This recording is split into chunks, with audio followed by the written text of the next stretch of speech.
Well, ladies and gentlemen, yeah, having so much fun over here. Forgot to do any sort of filming, but there you go. Got the old Betsy on there and having my first brew of the overnighter. Quite happy with this stove, really am happy. Again, as I said, using the old river water with the old soya filter here. And got a few people with us tonight. You've got Barry down there and Mike Smith in the now famous orange chair, which looks a cracking bit of kit, mate. And a new face there, Dave. First time out, Dave? Is indeed. Yeah, no worries. Right. And Dave's got a new tarp. I wonder where that come from. So, just a quick, because I'm not going to be doing like loads of filming, because it is an overnighter. Looks like it's going to rain soon anyway. So it's what we say, a few more old farts in the wood. A bit of carving. What are you making there, Dave? I'll try and make a spatula. That's fair enough, mate. Watch the old where you're cutting it. Well, yeah, I was going to. no, I don't mean to be because if you cut yourself, then you'll kind of learn from experience, mate. But I just naturally say, I can't help it. Please don't make it too much. Yeah. It takes us a while to stop laughing. Dave, if you cut yourself, don't scream like a banshee, because this is a stealth camp, mate. Right? Oh, the love. I might have a little. I might not get around to it. I don't know. I don't intend doing a huge amount of any films or any type of films, but just show you people set up, because that's what everybody else does. But here's mine. Hammocks up. Burger ready to go. But I'm most concerned now with getting me brew. Oh, look at that. I think probably stove needs a refuel. And my lovely knife. Right, well, I may or may not see you later, ladies and gentlemen. Yeah, and if you've done the sensible thing and you bring the foil right up to the edge, it then acts as a windshield and stops your handles getting hot. So, Doggy Dave, you just said there this is your first bushcraft meal, did? First time ever cooking out in the field. Cool, mate. Because you struck lucky there, getting that stainless steel one as well, mate, didn't you? Yeah, so definitely. What you having today? Beef, rice and spam. Nice one, mate. I think you might well have got the hang of that as it goes. There's nothing you can do with the aluminium meshings to stop them burning like that, mate, as opposed to keeping it moving. Have you got oil in there? No. I figured the spam's got enough oil coming out of it that I can. It'll work. That'll be alright. I'll bit of scrubbing when I get home. It'll be fine. But you fed and watered yourself, mate. Sand, and give it a scrub with sand, because that'll get all the crap out before you Got to start. say something. Dave's made. That's a Literally, he's done his tree acres and so forth. He's actually made this hammock. Got the material. you make things and rub across the ground. Made that. Done a couple of modifications there because the D-rings didn't last, but it's all trial and error, isn't it? Barry's wazzed him a couple of carabiners there, marlin hitch, which he knows how to do now. This is his first kind of setup, so he's certainly watching the old videos that you guys are doing. He's nuts on that, quite impressive. And he's obviously not going to starve today, is he? And I think he's like a mini me. He likes making his own gear. Made a couple of bits for him and that, but no, I'm quite impressed with this. That's a nice robust material as well. I don't intend to do a great deal of filming on this, it's just a few of us. And we've got the cruiser aircraft that's just come in. And one of these little bench stock top things. We've got a nice little tarp here. And, I belong to the local outdoor club and we went away to Doggy in North Wales. So I put a Snowdonia range and we sat on a campsite and we had two stoves like odds. Anyway, that's my little gas stoves and we sat down and had a 3-course meal. keep it simple, keep it stupid. I'm quite impressed with this soya filter and my little Betsy stove. Just had a nice couple of brews off that. Right, ladies and gents, I may or may not see you later. Right, ladies and gents, yeah, I'm not gonna make a decision. Not gonna do a great deal of filming here tonight because it's well, it's not what it's all about. But just a quick one with a few people who just asked me to record things. It's about 7 o'clock now, and we've just been sitting around, either just really chilling out or having a chin wag, getting to know each other, especially Mike and that. Some really deep, meaningful conversations, and we're just going to cook up some scoff now. Dodgy Dave's gone. One thing I'm a little bit impressed is with the mobility of this bushcraft chair, so I can just move it to wherever anybody's having a chat and so forth. So we're all having dinner now. I'm bloody starving. Anyway, look, there's the setup, so I ain't going to go too much because you all see them. That's Barry's, and that's Mike's. I'm quite impressed with Mike's hammock, because I got this. I'm not convinced by hammocks. I think I'm going to build one or make my own one. But as me and Mike said, by the time you've done material, the netting and all that type of stuff, for what did you say yours was, Mike? 45 quid? About 45. 45 quid. I don't think you could. I might just go down and buy one because I'm quite impressed by that. But anyway, we're going to eat, and for me, all cooking will be done obviously on my little Betsy honey stove there, and you know, we're trying to, well, self-reliance, that's the word I'm going to use, and that, and sort of making sure that the old soil water filter there is being used.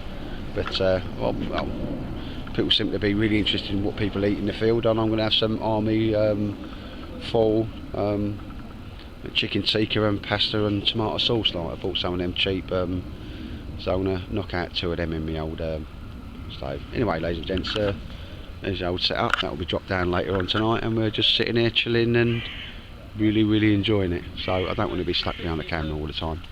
So well, there you go, ladies and gents.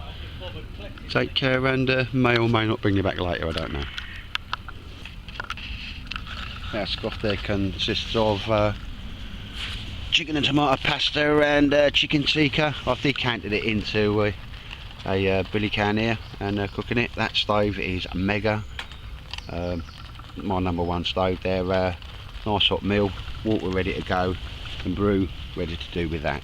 I'll have to get it going. You see how quickly that heats up that food? That is absolutely spanking. So that's what I'm having for my tea today. See you later, people. Right, good morning, ladies and gentlemen. It's just gone 6:30.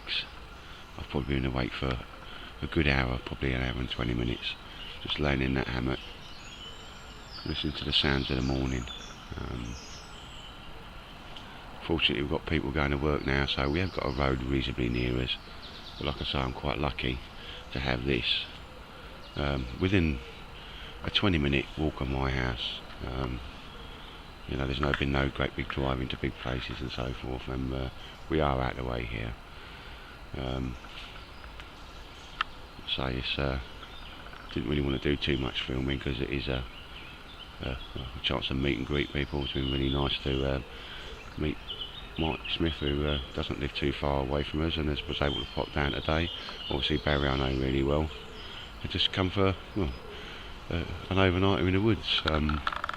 Mike made a point last night when we were sitting there having a chat, as you do, you know, and your first overnighter. I feel I spent most of my life living in situations like this, and this, when we look round to this, to me, because I can only put it to one sort of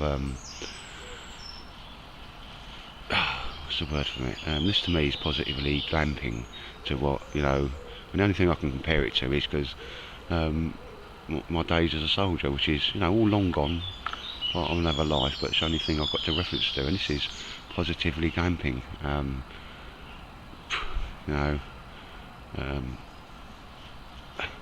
You know, there was no stagging on last night.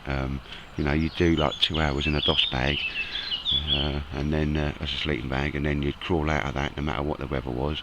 You know, run down a line to a point which had been chosen, and you know, you'd be what we call stag point, or you know, probably the civvies would know as a sentry, and no matter what the thing, you'd lie there for 2 hours, and then somebody would come and relieve you, and you know, there was never more than 6 hours time to sort of get any sleep in the army, because you know, once it gets light, you get up and everything's packed away, everything's ready to go.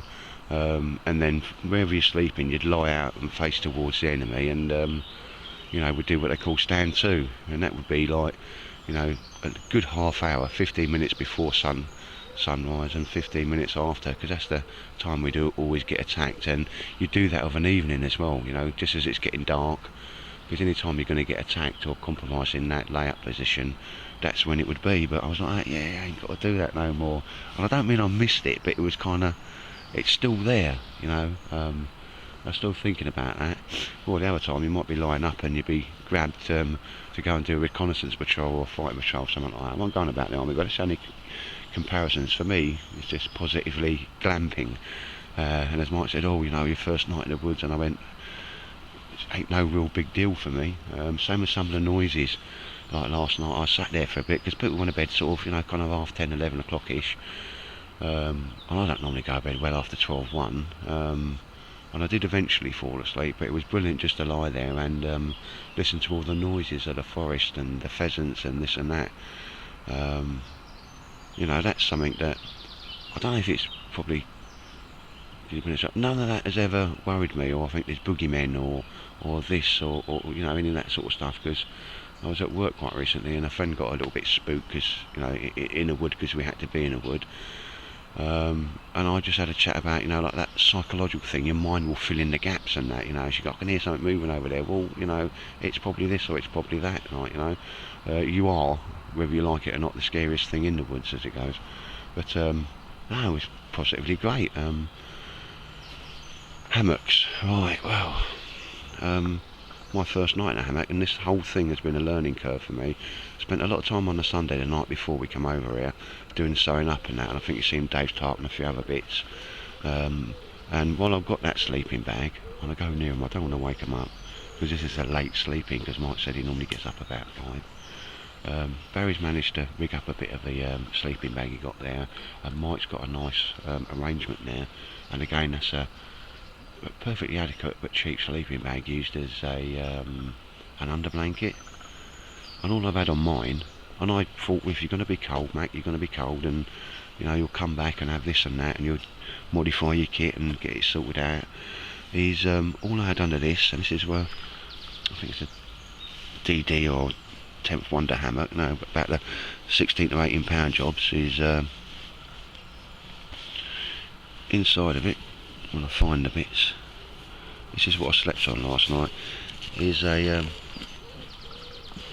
roll mat in there, and I did wake up in the night, so yes, my goodly wife Rosina, you're probably going to have to go down the old people's shop and get me one of them wee sort of bottles. She thought that was quite funny, but yeah, that could have been handy last night. But there's an old soldier's trick there, how you can tiddle out your sleeping bag and not wet it or yourself, in the same way as we can wee walking along as well, because we have to live without weeing on yourself as well. Sounds kind of strange, but no, I didn't feel any cold during the night. And what I have got here, and I love the idea of it, is a DD, and it's a sleeping bag. It's a Jura 2. Now I'm going to have to sort of split this down and give a little my view of it. 60 odd quid, that's not bad for a sleeping bag. Actually, it's not that expensive really. It's a what I call a 3-season sleeping bag, and it's rated down to 0. So there's a point of order. That's my first point for tonight, is I've got to find some way, a little, I don't know, digital readout thing and that, because I would have loved to have known what the temperature was. It did get quite chilly last night, but I'm aware I'm in the middle of summer here. This sleeping bag has a nylon bottom to it, so you can, you know, sit on your hammock and get into it and then flip into your sleeping bag, and I thought, yeah, that was it. But this part of the sleeping bag, my feet all last night, and the roll mat ends about there, so I've got full coverage for my body. My feet were absolutely peachy. Boots off, and you know, it's quite unusual for me to have my boots off, because in the army you loosen your boots and that was it, and you did them up in the morning after you changed your socks and foot padded your feet. But it's got everything you need on a sleeping bag, but I'm not going to sort of knock this, because I never felt too much the cold coming in from the bottom. And if I did, well then I know why, because you guys have told me you need to have like an under blanket system of some sort. But during the night, a couple of times when I woke up, and certainly in the morning, it was just this area across the top that I felt cold, if that makes sense. I had my woolly hat and I've got that on and pulled the old hood up, but certainly cinched all that up and pulled that round me, so that was a cold spot on this bag. And it's a 0 rated bag. I could only guess it probably was about, you know, a good sort of 10 degrees last night, probably 7-10 degrees, something like that. But yeah, what I had on there was just my trousers and a shirt, and in the middle of summer I wouldn't think there was too much problems with sleeping, you know, in like your shirt and your trousers, socks on. At one point now I thought I'd have to reach over, because I'd left it sort of there, and grab me my warm jacket and put that on. So there's an open sort of door on this sleeping bag, because yeah, the top part was cold last night, but I've got to say the bottom part was absolutely peachy. It's unfair for me to give this a rating, but even if it was on the floor, it doesn't say it can't be used. If I had an under blanket, I don't know if I'd have been, certainly the top part of my body would have been any warmer. But yeah, anyway, ladies and gents, that's my night's sleep. Didn't know if I was going to get on in a hammock or not. First time I've ever slept in a hammock. I think it's an acquired art. I normally sleep on my tummy in a bed, and I kept wanting to turn around onto my tummy. Again, obviously that's not a good thing to do in the old in the hammock. So I want to think about getting some scoff on now. So I'll see you later. Well, it seems to be Legion, what you do is filming your breakfast, because I haven't done much filming here because we just spent all the time guessing, lads, haven't we? No, there's an old favourite of mine, that's bacon grill or bacon burgers and the old beans in there, and I am mucho mundo impressed with this fire, old Betsy. It's already given me a brew this morning, and when it's like that you've got to be really quick because it eats it up so fast. You've got to have your water ready, which is in there, all come from there, and the old filter, love this thing. Just ready to whack on, because that thing, once it gets going, it's so quickly. It obviously takes a little bit longer to get going than your meths or whatever, like a few people have been using it today, but cool, once it gets going, you've got to be really quick on the ball, and you've got to be prepared with everything for the next sort of course to go on it, as it makes sense. Anyway, we're just having a bit of a breakfast and a bit of a gas, and yeah, love this bushcraft seat, love this bushcraft seat. Right, ladies and gentlemen, there's a Tightwad's breakfast, so bringing back memory for me as an old soldier, the old bacon grill and the old beans there. Not a lot of time we had time for hot food anyway, but there you go. Right, ladies and gents, just having a little pack up now. We've fed and watered ourselves. Got to say, we had a great time here. Good night's sleep I had. Got in a hammock a lot better than I thought I would, but now I've got a lot of ideas of I'm going to change that a tad, modify a few things. It's been great to get to know Mark, who's over there having a little chat with Barry. They're just seeing if they're badgers or foxes we got at the edge there. On our little spot here. Again, you can hear the school kids in the background, but as I just said to Mike, and he agrees, it's a nice little place to have within 15-20 minute walk of your house, if that makes sense. Since we've first been here, nobody's been back, but thoroughly enjoyable night, first overnighter. Great to get to know Mike. I'm looking forward to getting a lot, knowing a lot more people, especially the ones I talk to on the regular occasions. And that's our little thing there. We're going to pack up and mosey off home. I think it's like probably be 24 hours in the woods, and like for meals, sleeping in the woods. I haven't done it for years, but it's no great big banana, but thoroughly enjoyed it. Good night's sleep last night. Got on a lot better than I thought I would do in a hammock. I've never done one before really. I normally sleep on my stomach on a mattress, and you can't really do that in a hammock, can you? Or curl up into the fetal position, as it's known. So kind of, this is just taking a few pictures rather than doing a lot of filming, because that's not the object of the overnighter. Just be to get to know Mike. Love this bushcraft chair I'm sat on, because like last night, that was where the Bergen is. That was like the communal chat area from once we'd at the evening meal. Well, I just put my shoulder underneath the seat and moved it all the way over there. Hard to do if you've got one of the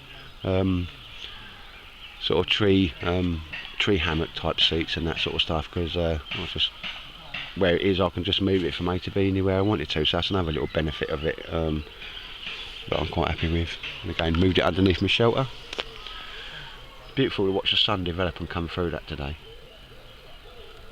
But unfortunately, unless you're miles and miles away from everywhere, for about, I don't know, 4 o'clock I woke up and I just listened to the night, and I haven't done that for years, and that was, well, spot on that was, I must admit.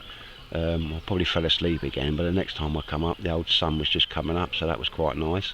But then I'm not that far from civilization, I've got to recognise that. I could then hear people, the world waking up, as I call it. In the distance there's a bypass, and it is a good mile away, but at night in the summer that's saying, so that kind of, well, put a little tinge on it. But no, hey ho, I live in reality. That was the world waking up. And like where I am now, I can hear the kids in a playground. That playground is about a mile and a half away, but still it's been a really good day, and I haven't filmed too much, probably done more pictures than filming because you know, I don't want to be staring down the camera all the time and sort of missing the day. But anyway, ladies and gents, I'll say ta-da, tight wad, first overnighter, Bowie. Take care.